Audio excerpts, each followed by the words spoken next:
Halo guys, kembali lagi dengan kita berdua nih. Gua Rido, Gue Devian. dalam acara Ya dok. Yadap.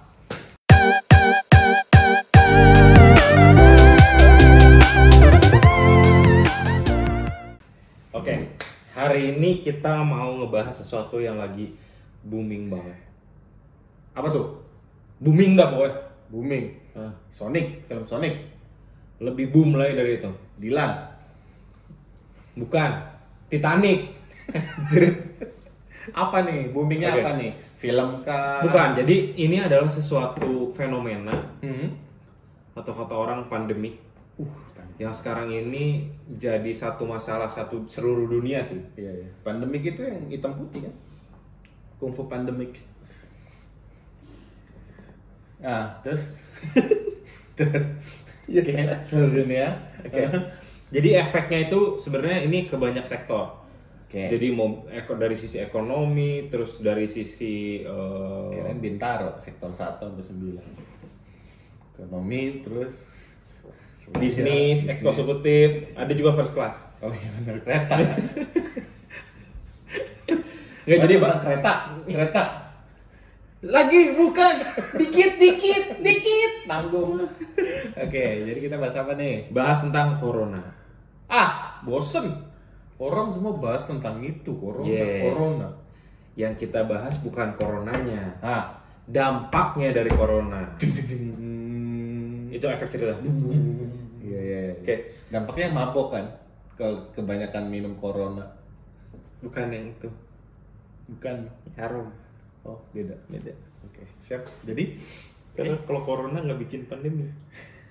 polemik ya. Iya, polemik di rumah tangga itu.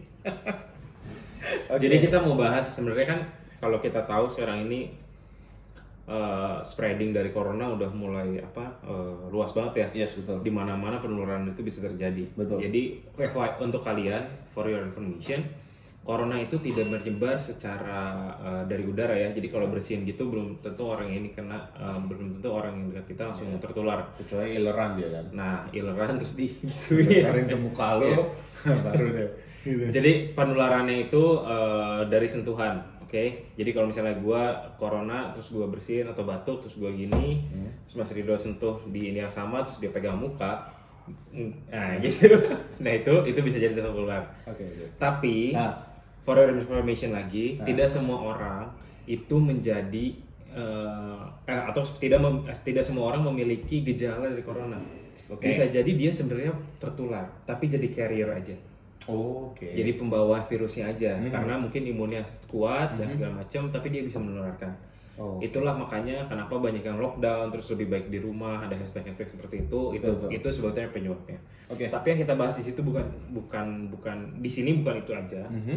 Kita mau lihat itu dari sisi kami sebagai karyawan. Berarti bukan tentang penyebarannya nih ya. Bukan tentang penyebarannya. Bukan penyebarannya Oke, ya. ini efek dari penyebaran. Efek penyebarannya. Efek penyebarannya. Jadi yang kita mau ngebahas di sini kan kita tahu semuanya kalau misalnya banyak perusahaan-perusahaan itu yang melakukan lockdown ya atau Benar. dilakukan pemberlakuan untuk bekerja di rumah. Yes. Bahkan sampai sekolah pun belajar di rumah Setuju. dan segala macam.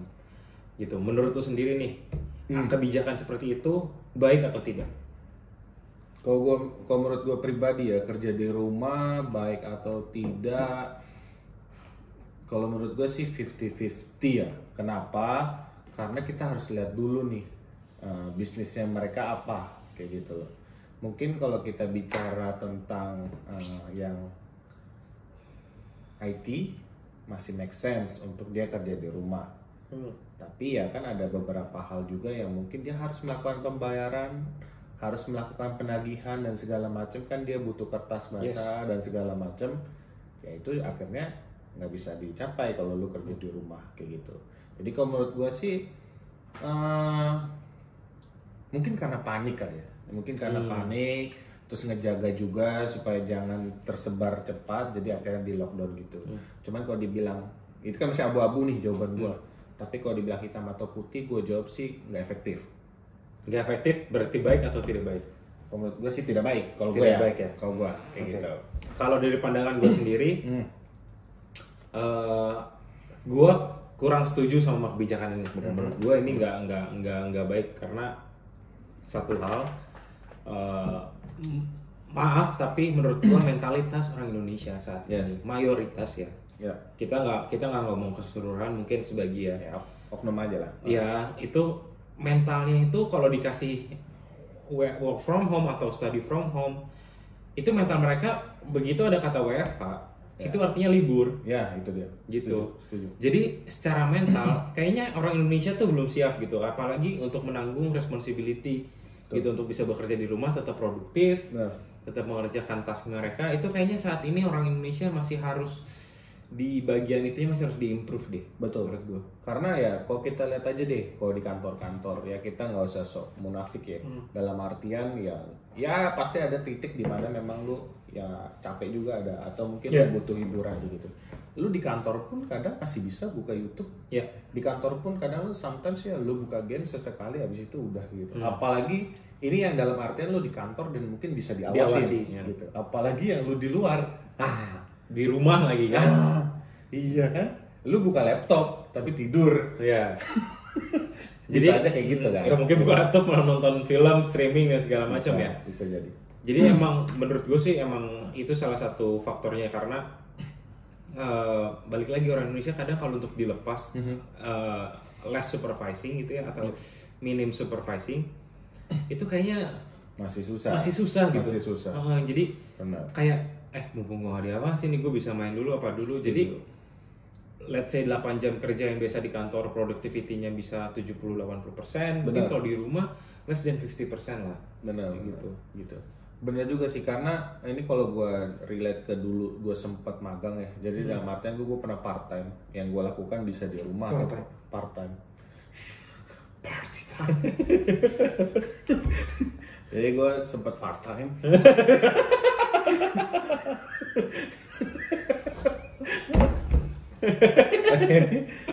Dan itu lo bisa ngelakuin di mana-mana tuh. Memang kalau gue biasanya kalau dulu habitnya adalah gue kejar dulu di awal. Selesai nih taksnya nih, beres. Gue punya waktu senggang, baru tuh gue agak santai. Berarti lo masih punya tanggung jawab atas pekerjaan lo ya? Iya, cuman kalau gue lebih ke gue selesaiin dulu, habis itu gue punya spare banyak. Gitu loh. Nggak gue spare ke sejam, tapi gue kejar dulu di awal, habis itu gue punya spare banyak. Jadi gitu, tanpa supervisi ya lu bisa memaksimalkan waktu lu tuh kapan lu mau gerak cepatnya, gerak lambatnya kayak gitu. Kalau gue sih dulu gue pernah di perusahaan gue sebelum ini gue ada sistem WFH juga. Memang gue rasa emang kurang produktif karena dari diri gue sendiri, bukannya masalah gue nggak bertanggung jawab atau apa ya, tapi distractionnya terlalu banyak. Setuju. Kalau lu nggak di kantor, kalau di kantor lu kayak ngelihat orang lain kerja tuh rasanya kita akan terbawa gitu. Maksudnya ya, oh ya gue punya tugas itu untuk bisa diselesaikan supaya gue bisa pulang. Sementara kalau dulu udah di rumah gitu, kayaknya lu udah di rumah udah pulang, lu mau ngapain lagi gitu, kayak nggak ada yang dikejar lagi kan. Kecuali kerjaan lu memang deadline-nya mepet banget, sampai akhirnya lu harus force waktu lu untuk dikorbankan untuk kerjain itu gitu. Jadi menurut gue sih ada hal yang ngebuat di kantor itu lebih produktif gitu. Selain dari sisi suasana, tapi dari sisi ngelihat orang kerja pun kita biasanya terpicu gitu. Setuju. Karena apalagi kalau misalkan di rumah. Oke, kalau lu mungkin anak kosan atau yang ngontrak masih oke lah. Yang lu ya udah di rumah di situ ya lu sendiri atau mungkin ada 2-3 orang doang sama teman-teman lu. Tapi kalau yang di rumah, apalagi mungkin nanti di rumah lu ada kakak lu, ada emak lu gitu, atau mungkin ada bapak juga sekalian, ada ponakan lu, udah kelar, nggak akan kerja lu pasti. Yang ada malah ngobrol bareng, makan bareng, kerjaan teteran. Iya. Kecuali karena kan sekarang kalau situasinya gara-gara corona ini kan banyak orang yang lebih prefer untuk diam di rumah ya. Setuju. Kecuali memang kalian WFH tapi kalian janjian misalnya kerja bareng di satu cafe atau di tempat working space gitu, kalian sama teman-teman kerja atau teman-teman yang memang teman main yang kebetulan punya kesempatan WFH juga dan mau kerja bareng, itu kayaknya bisa jadi produktif. Sekalian silaturahmi berarti. Iya, jadi emang kalian ngumpul untuk bekerja bareng gitu di luar kantor gitu, bukan untuk mencari suasana baru sebenarnya kan. Bisa jadi kalian penat di kantor, supaya kalian ke kafe atau kemana, tapi tetap untuk bekerja gitu bersama rekan-rekan kerja kalian. Tapi di kafe ada corona. Nah makanya kamu bilang karena efek corona orang lebih prefer di rumah. Ini jadi satu dilema sebenarnya kalau menurut gue, satu dilema. Di satu sisi kita nggak bisa memaintain productivity kita, tapi juga di sisi lain untuk memboosting itu kadang butuh suasana baru yang tidak memungkinkan gitu untuk beberapa orang yang memang takut akan penyebaran virus ini gitu. Iya betul. Jadi memang nggak semuanya Iya. nggak semuanya orang itu memanfaatkan kerja di rumah untuk leha-leha. Ya sometimes ataupun ya ada juga lah beberapa yang memang dia serius untuk ya udah dia tetap lakukan tanggung jawabnya. Karena teman gue pun ada yang kayak gitu tanpa sebelum ada coronanya pun dia sering kerja di rumah dan memang dia daily-nya suka update di rumah kayak gitu. Jadi nggak semua orang. Ya makanya gue bilang sebagian besar lah, mungkin atau sebagian orang Indonesia kayaknya mentalitinya belum sampai ke sana untuk bisa dikasih tanggung jawab work from home, apalagi dalam kurun waktu sampai 2 minggu. Setuju. Gitu, kayaknya itu terlalu lama, bisa jadi produktivitasnya turun, sementara pendingan banyak. Ya. Aku tinggal kejar sih sebenarnya kayak gitu. Iya benar. Makanya kalau di kantor kita pun sampai hari ini kita tidak memperlakukan di kantor kita ini nggak ada WiFi ya. Betul. Jadi kita memang diwajibkan ke kantor. Problemnya adalah bukan problem sih sebenarnya. Concernnya adalah untuk menjaga produktivitas dan juga kan kita di sini tuh culture-nya collaboration ya. Jadi memang kita antar tim ini komunikasinya cukup ketat, cukup tight gitu dan intensif. Jadi kalau misalnya via let's say via WhatsApp atau Telegram agak susah, apalagi kalau urgent gitu sih sebenarnya. Iya kayak gitu. Cuma memang balik lagi concern kalian untuk tidak terjangkit virus ini memang salah satu concern yang bagus ya. Setuju. Menjaga, cuma balik lagi ingat sama tanggung jawab kalian sebagai let's say kalian pelajar atau karyawan. Ya ingat kalian punya tanggung jawab untuk bisa menyelesaikan tugas-tugas yang dikasih gitu. Bukan berarti work from home atau study from home ini menjadi aja kalian untuk leha-leha gitu, untuk jadi males-malesan. Gitu sih. Karena sebenarnya dari kita memang disuruh untuk tetap nggak untuk kerja nih gitu. Cuman dari sisi perusahaan juga ngasih benefit-benefit lain. Dalam artian ya lo ada disediain masker, hand sanitizer, terus misalkan ada kebersihan lain, itu salah satu wujud dari perusahaan untuk menjaga nih, mengcover karyawannya supaya dia tetap produktif gitu. Nah, jadi balik lagi makanya sebenarnya kita pengen kasih kalian insight aja apa sih dampak dari adanya WFH ini atau kebijakan untuk dari setiap bisnis untuk WFH karena ada corona ini. Jadi semoga yang kita harapkan sebenarnya adalah produktivitas tetap terjaga. Setuju. Walaupun dimanapun kalian kerja. Setuju. Gitu, karena kita pengen mentalnya orang Indonesia itu kita harus bisa tunjukin kalau kita tuh punya mental yang lebih baik dari yang saat ini mungkin bisa bilang saat ini sebagian orang masih belum bisa memahami tanggung jawabnya. Betul. Gitu. Sebenarnya bukan menyisikan bahwa kematian itu sepele ya. Tapi sebenarnya dampak yang lebih besar daripada corona itu selain daripada kematian adalah ya dampak ekonomi. Iya, dampak ekonomi betul. Nah, kalau memang dari sisi kita nggak bisa produktif menghadapi hal seperti ini, yang ada malah lebih kacau nih. Iya, kalau kita lihat importnya aja dolar udah mulai naik lagi kan, sebenarnya kayak gitu. Sebenarnya efek dari corona ini menurut gue ya, yang gue takutin itu bukan dampak dari penyakitnya, dari tingkat kematian dan segala macam, tapi dari sisi ekonomi. Karena kalau kalian ngikutin ya perkembangan ekonomi ya, memang saat ini gue bisa bilang kita ini mulai krisis. Yes. Oke. Kalian tahu kalau misalnya IHSG itu atau bursa itu sekarang menutup perdagangannya. Itu kemarin sempat drop banget sampai sekarang 4.000 sekian angkanya. Terus ditambah lagi di Amerika pun The Fed udah mulai nurunin suku bunganya. Terus udah gitu dolar mulai naik gitu. Nah, ini adalah bentuk dari krisis yang mulai terjadi karena corona gitu. Karena dari sisi produktivitas nggak jalan sehingga supply chain nggak bisa gerak, dari sisi ekonomi bisnis pun nggak jalan gitu. Betul. Karena kalau kita lihat mungkin ya, kalau kita lihat pribadi ya udah lu nggak akan lihat big size-nya gitu, Iya, akan lihat secara makro secara lah. makronya gitu. Tapi kalau lu mungkin lebih ngelihat lagi jauhnya, lebih besarnya lagi, sebenarnya banyak banget nih dampak-dampak yang terjadi gara-gara corona kayak gitu kan. Kalau kalian mungkin ya, yang hal tersimpel mungkin yang kalian coba sedikit peka adalah ketika banyak orang yang ngeborong. Kemarin kan kita Ya. banyak orang yang ngeborong di supermarket. Kalian coba balik lagi dalam waktu misalnya seminggu kemudian ya, misalnya kalian minggu kemarin, coba minggu ini datang lagi. Seberapa banyak barang yang disimpan lagi di rak itu? Setuju. Betul. Kalian bisa ngelihat seberapa signifikan efek dari corona dari hal sekecil itu sebenarnya. Benar. Dan ini pun ini kejadian di rumah gue ya. Jadi tuh nyokap dia suka sering nyimpen jahe, lengkuas dan segala macam.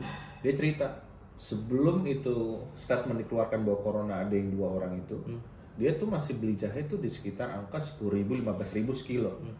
Seminggu yang lalu dia cek itu udah hampir 80.000, udah kali 10 hampir Itu maksudnya ya kacau sih. kacau Iya. menurut gua karena sekarang gini, supply dan demandnya udah nggak sebanding gitu. Iya, betul. Demandnya Demand terlalu banyak. tinggi, supply-nya terhenti. Betul. Gitu. Makanya mungkin harga masker pun sekarang naik sedemikian rupa ya, karena yang gue tahu dulu harga masker Sensi itu cuma di bawah 50.000, sekarang udah 350.000. Baik tadi siang ya. Tadi siang hari ini kita bikin video itu 350.000. Menurut gua ini dampak dari supply chain yang nggak jalan gitu. Setuju. Ketika demandnya sedemikian tinggi, produsennya nggak bisa produce karena orangnya harus dirumahkan, harus kita menjaga hygiene dan segala macam. Jadi balik lagi, kalau kalian nggak produktif, kalau kalian nggak bisa menghasilkan sesuatu di saat-saat krisis kayak gini, it's gonna be worse dah. Untuk Indonesia it's gonna be worse gitu. Kalau ekonomi kita sampai nggak jalan, mungkin krisis 2008 dan krisis sebelumnya bisa terjadi lagi. Ya, semoga sih Semoga jangan. Semoga Makanya jangan. kita sebenarnya pengen mengimbaunya Semoga jangan. seberapa efektif WFH ini untuk tetap menjaga produktivitas dari penggerak ekonomi ya. Setuju. Dari penggerak ekonomi, bukan hanya karyawan tapi juga banyak pedagang dan juga produsen-produsen untuk tetap bisa beroperasi. Setuju. Apalagi kalau gue lihat mungkin di pabrik kali ya. Kalau dia harus kerja di rumah kan nggak akan bisa jalan produksinya kayak gitu. Produksi nggak jalan. Iya. Jadi ya Mungkin dari perusahaan bisa memfasilitasi sesuatu untuk bisa mencegah, karena kan sebenarnya kita nggak usah disebutin di sini, tapi kalian pasti tahu cara mencegah penyebaran virus corona seperti udah apa. banyak lah itu informasi. Itu udah banyak informasinya. Udah banyak. Tinggal gimana kita mempraktekannya supaya kita tetap bisa produktif, tetap bisa bekerja, tetap bisa menghasilkan sesuatu supaya kita bisa jadi penggerak ekonomi Indonesia di saat-saat yang kayak gini. Gila. Menteri Keuangan nih. Oh iya. Gila.